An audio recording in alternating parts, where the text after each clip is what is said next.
நாம பார்க்க போறது பவானி ஜமுக்காலம். தமிழ்நாட்டில் மஞ்சள் நகரம் அப்படின்னு அழைக்கப்படக்கூடிய ஈரோட்டிலேருந்து சுமார் 15 கிலோமீட்டர் தொலைவில் இருக்கிறது நம்முடைய பவானி. பவானியை ஜமுக்காலத்தின் நகரம் அப்படின்னு அழைக்கலாம். பவானிக்கு ஜமுக்காலத்துக்கான புவிசார் குறியீடு வழங்கப்பட்டிருக்கு. அந்த அளவுக்கு தனித்துவமானது இந்த பவானியில் உள்ள தயாராகக்கூடிய இந்த ஜமுக்காலங்கள்.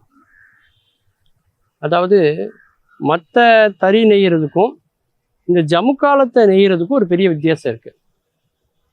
மற்ற தறியெல்லாம் பார்த்தீங்கன்னாக்கா நம்ம காஞ்சிபுரத்தில் நெய்யக்கூடிய தறிகள் மற்ற எல்லாம் பார்த்தீங்கன்னாக்கா ஆரணி போன்ற இடங்களில் நெய்யக்கூடியது, அந்த சேலைக்கு பண்ணக்கூடியது, துண்டு, அதெல்லாம் பார்த்தீங்கன்னா ஒரு ஆள் தான் நெய்வாங்க. ஆனால் ஜமுக்காலத்துக்கு நெய்யக்கூடிய அந்த நெசவில் பார்த்தீங்கன்னா அதுக்கு குழி தறின்னு அதுக்கு பேர். அந்த குழி தறியை பார்த்தீங்கன்னா 3 பேர் சேர்ந்து அந்த ஜமுக்காலத்தை அவங்க நெய்வாங்க. ஒரு ஜமுக்காலங்கிறது 20 வருடம் கூட உழைக்கக்கூடிய தன்மையுடையதாக இருப்பதற்கு காரணம் என்ன அப்படின்னா அதனுடைய கடினமான தன்மை. இப்போ நார்மலாக நம்முடைய நெசவுக்கு பயன்படக்கூடிய நூல் பார்த்தீங்கன்னா ரொம்ப மெலிதாக இருக்கும். ஆனால் ஜமுக்காலத்துக்கு பயன்படுத்தக்கூடிய அந்த நூல் பார்த்தீங்கன்னா கொஞ்சம் தடிமனாக இருக்கும். 7 வண்ணங்களில் அந்த நூல்களை அவங்க வச்சுருப்பாங்க. இப்படி 3 பேர் சேர்ந்து அந்த குழித்தறியில் அவங்க ஜமுக்காலத்தை நெஞ்சாலும் ஒரு நாளைக்கு பார்த்தீங்கன்னா 7.5 அடி வரைக்கும் தான் அவங்களால ஜமுக்காலத்தையே நெய்ய முடியும். எந்த விதமான இயந்திரங்களின் துணை இல்லாமல் கைகளால் இன்றைக்குமே ஜமுக்காலங்கள் சிறப்பான முறையில், நேர்த்தியான முறையில், பல்வேறு அளவுகளில் செய்யப்படுவது அப்படிங்கிறது நீங்கள் பவானியில் பார்க்கலாம். அந்த காலத்தில் பவானியில் எங்கெல்லாம் திரும்பினீங்களோ திரும்புகிற இடத்துலலாம் தறி இருக்கும். தறி சத்தம்தான் தாலாட்டாவே கேட்கும். அப்படி ஒரு காலம் இருந்தது. பவானியை சுற்றி இருக்கக்கூடிய பல ஊர்களில் பிரதானமான ஒரு குடிசை தொழிலே எது அப்படின்னாக்கா இந்த ஜமுக்காலத்தை நெய்கிறது தான். ஆனால் இன்னைக்கு அது அந்த அளவுக்கு இருக்கானா இல்லை, ரொம்ப குறைஞ்சி போச்சுன்னே சொல்லலாம். ஜமுக்காலத்துக்கு தமிழர்களுடைய வாழ்க்கையில் ஒரு பெரிய தனி இடம் இருக்குன்னே சொல்லாங்க. என்னதான் நம்ம வீட்டில் நாற்காலிகள் வந்தாலும் சோஃபாலாம் இருந்தாலும் இன்றைக்கும் நம்ம சொந்த பந்தங்கள், அங்காளி பங்காளி எல்லாரும் ஒரு இடத்துக்கு வந்தாங்கன்னா அவங்க அத்தனை பேருக்கும் போடுறதுக்கு நமக்கு சோஃபாலாம் இருக்குமான்னு தெரில. என்னதான் நம்ம கார்னர் சோஃபா, 7 சீட்டர் சோஃபான்னு வந்தாலும் எல்லா மக்களும் ஒன்றா தரையில் அமருவாங்க. அதிலும் குறிப்பாக திருமணம், காது குத்து, அப்புறம் சடங்கு அல்லது நம்முடைய முக்கியமான நம்முடைய பண்டிகைகள் எல்லாமே இருக்கணும். கோயில் திருவிழாக்களாக இருக்கலாம், குலதெய்வ வழிபாடாக இருக்கலாம், அல்லது ஒரு சுற்றுலாவுக்கு போகக்கூடிய இடங்களாக இருக்கலாம். இந்த மாதிரி எல்லா இடத்துலையுமே தமிழர்களுடைய வாழ்க்கையில் 2.5 கலந்தது ஜமுக்காலம். எல்லார் வீடுகள்லையும் ஒரு ஜமுக்காலம் கண்டிப்பாக இருக்கும். அந்த போர்வை, பெட்ஷீட்டு மாதிரி அது அவ்வளோ கனமாக இருக்கும். இது பார்த்தீங்கன்னா கம்பளியால் இதை நெய்கிறாங்க. செயற்கை பட்டுனால இது நெய்யப்படுது, பருத்தியினால் இது நெய்யப்படுது. அப்படி ஒரு குடிசை தொழிலாக இது இன்றைக்குமே தமிழ்நாட்டில் மிக முக்கியமாக அந்த பவானி பகுதியில் நெய்யக்கூடிய அந்த ஜமுக்காலம் அப்பேற்பட்ட சிறப்பு மிக்கதாக இருக்கிறதுன்னு சொல்லலாம். விடுதலை போராட்ட காலகட்டத்தில் இருந்து நம்ம பார்த்தோம் அப்படின்னாக்கா தேச விடுதலைக்காக மிகப்பெரிய போராட்டங்கள்லாம் முன்னெடுக்கப்பட்ட போது அந்நிய துணிகளை முதல்ல புறக்கணிக்கணும். ஏன்னா வெள்ளைக்காரன் நம்மளை அடிமைப்படுத்தணுங்கக்காக வரல, நம்மளை ஆட்சி செய்யணுங்கக்காக வரல, ஒரு வியாபாரம் செய்கிறதுக்காக தான் வந்தான். சேலையை விற்கிறதுக்காக தான் இங்கே வந்தான். சொல்லப்போனால் துணிமணிகளை விற்கிறதுக்காக தான் இங்கே வந்தான். அப்படி எந்த வியாபாரத்துக்காக வந்தானோ அவனுடைய பொருளை நம்ம வாங்கக்கூடாது. நம்ம வாங்கலைனாலே அவன் கடையை சாத்திட்டு கிளம்பி போயிடுவான். அப்படிங்கும் போது சுதேசிய பொருட்களுக்கு ஆதரவு கொடுக்கணும். அப்படிங்கும்போது நம்முடைய நெசவை நம்ம ஊக்குவிக்கணும் அப்படின்ட்டு அந்நிய துணிகள், இயந்திரங்களில் செய்யப்பட்ட துணிகளை நிராகரிக்கணுங்கும் போது தேசத்தை மக்களையெல்லாம் ஒற்றுமைப்படுத்துவதற்காகவும் ஒரு சுதந்திர போராட்டத்திலேயே மிகப்பெரிய பங்கை வகித்தது இந்த கதர், இந்த ராட்டினம், இந்த நெசவு தொழில் அப்படின்னு நம்ம சொல்லலாம். இந்தியாவுடைய பாரம்பரிய தொழில்கள்லேயே ஒன்று உழவுன்னா இன்னொன்று நெசவு. இந்த 2 தான் நம்முடைய கண்களாக இருந்தது. அந்த வகையில் பவானி ஜமுக்காலம் என்பது மிகவும் நேர்த்தியானது. காலங்கள் கடந்து இன்றைக்கும் பல நாடுகளுக்கு ஏற்றுமதி செய்யப்பட்டு கொண்டிருக்கிறது. நம்முடைய அடையாளங்களில் ஒன்று பவானி ஜமுக்காலம். மீண்டும் பல புதிய தகவல்களோடு, அதில் அறியப்படாத பக்கங்களோடு உங்களை சந்திக்கிறேன். நன்றி, வணக்கம்.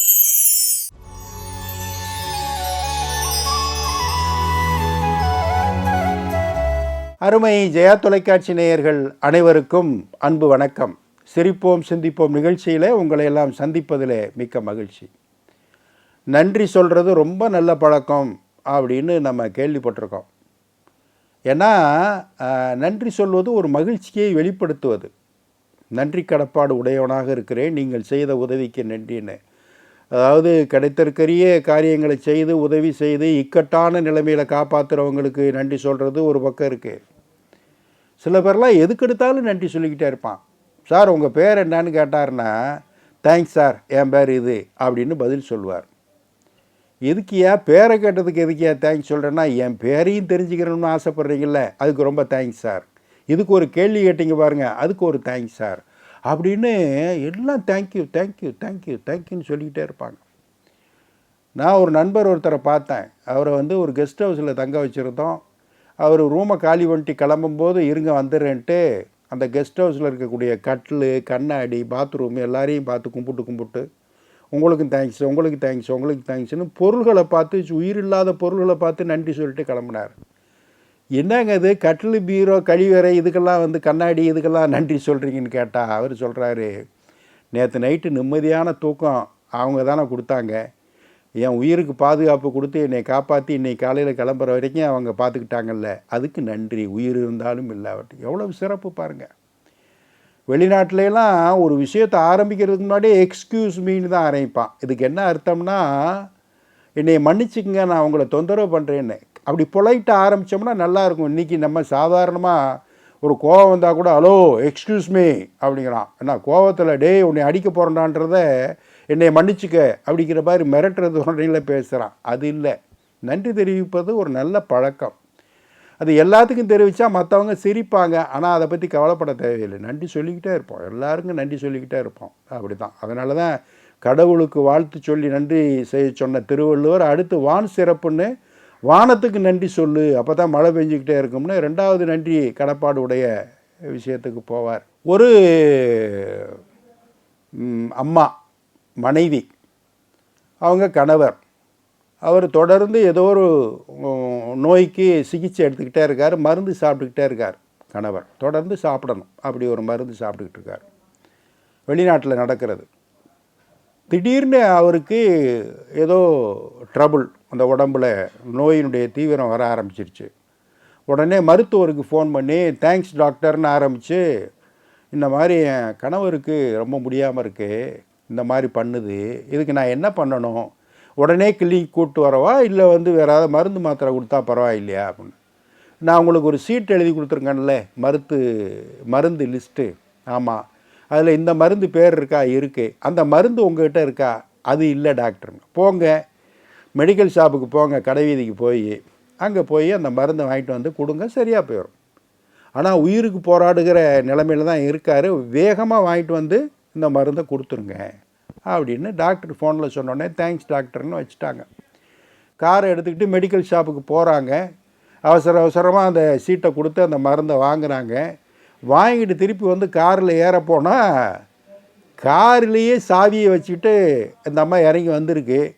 கொஞ்ச நேரம் வண்டியை திறக்கலைன்னா ஆட்டோ லாக் ஆகிரும் காரு, யாராவது எடுத்துகிட்டு போயிடுவாங்கல்ல. அதனால் இந்த அம்மா திறந்து பார்க்குது, திறக்கலை, டோர் திறக்கலை, சாவி உள்ளே இருக்குது, எப்படி திறக்கிறது யோசிச்சுக்கிட்டு இருக்காங்க. அந்த நேரம் கீழே பார்க்குறாங்க, ஒரு துருப்பிடிச்சு போன இரும்பு துண்டு ஒன்று கிடக்கு, பிளேடு மாதிரி.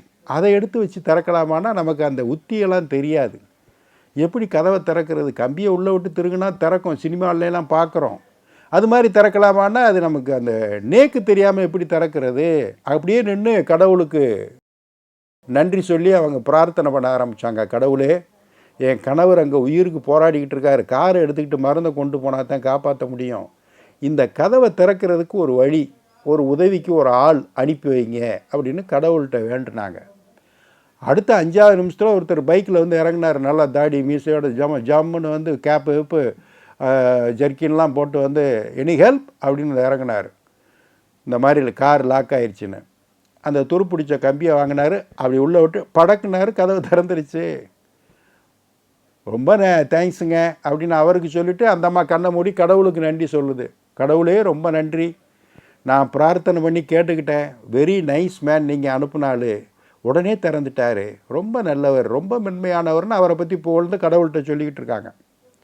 உடனே அந்த அம்மா ஹலோ, அந்த அம்மாவை தோலை தட்டி இவர் சொன்னார், அது கதவை திறந்து விட்டவர், இங்கே பாருங்கள், நீங்கள் நினைக்கிற மாதிரி ரொம்ப நைஸான ஆளெல்லாம் நான் இல்லை, மோசமான ஆள், நேற்று தான் ஜெயிலேருந்து ரிலீஸ் ஆகி வந்திருக்கேன், அடிக்கடி நான் ஜெயிலுக்கு போயிட்டு வருவேன், எதுக்கு அடிக்கடி போவேன்னா இந்த மாதிரி காருகளை திருடிட்டு எதையாவது கம்பியை விட்டு திறந்து திருடிக்கிட்டு போகிறதுனால கைது பண்ணப்பட்டு ஜெயிலுக்கு போயிட்டு திருப்பி வருவேன், நான் அப்படிப்பட்ட ஆள்னொடனே திருப்பி அந்த அம்மா கடவுளே ரொம்ப நன்றி ரொம்ப நன்றின்னு இருக்கு. திருடன் அனுப்பி வச்சதுக்கா இல்லை, இந்த தொழிலில் எக்ஸ்பர்ட் யாரோ அவரை அனுப்பிச்சி வச்ச பார்த்தியா, அதுதான் உனக்கு ரொம்ப நன்றின்னு. பாருங்கள், நன்றி சொல்கிறதுக்கு எவ்வளோ தூரம் போக வேண்டியிருக்கு. அடுத்த ஒரு நிகழ்வில் சந்திப்போம். இந்த நாள் இனிய நாளாக அமைய நல்வாழ்த்துக்கள். வணக்கம்.